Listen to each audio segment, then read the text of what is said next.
Back then, this block was an industrial area. They made all kinds of lead products here, including pipes, nails, weights, and parts for the first Melbourne trams. In this precinct, there was also a cigarette factory, a gun shop, churches, houses, and of course pubs to slake the thirsts of the workers.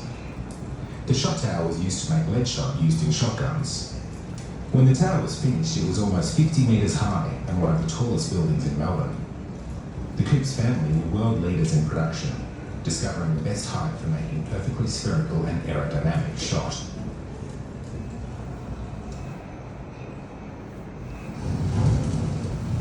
The shotmaker would climb the steep steps to the top. Lead bars treated with arsenic and antimony were hauled up by rope and placed in a cauldron furnace to create molten lead. Once the lead was melted, the shotmaker would ladle it into a giant colander perforated with holes to create drops. Over the 50-metre fall, the drops became spheres, solidifying in a tub of water at the bottom. Give it a try yourself. You can find the molten lead in the boiler to your right.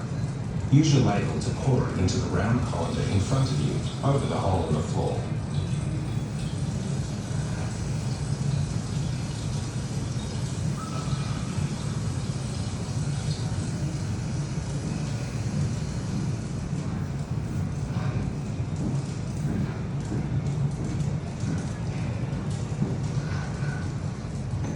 They made 25 million individual lead shot pallets every hour here, and they were sorted and bagged down below before being sent to hardware stores all over Melbourne, Australia and Southeast Asia.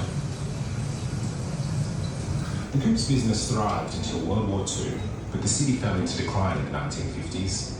The construction of the city loop and an aggressive building program would change all that, but not before Wheel and the Wrecker had demolished hundreds of buildings across Melbourne.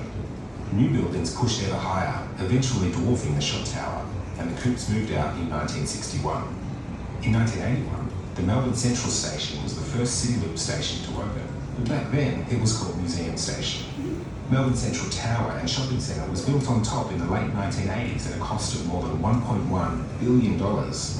Inside the centre was the Japanese department store Daimaru, as well as the famous marionette watch, a butterfly enclosure, and a balloon and a bike lane hanging from the cone. When Daimaru left in the early 2000s, Melbourne architects ARM redesigned the centre, adding laneways, cinemas, more shops and restaurants. But even with all this change, the shot tower still remains at the heart of it all.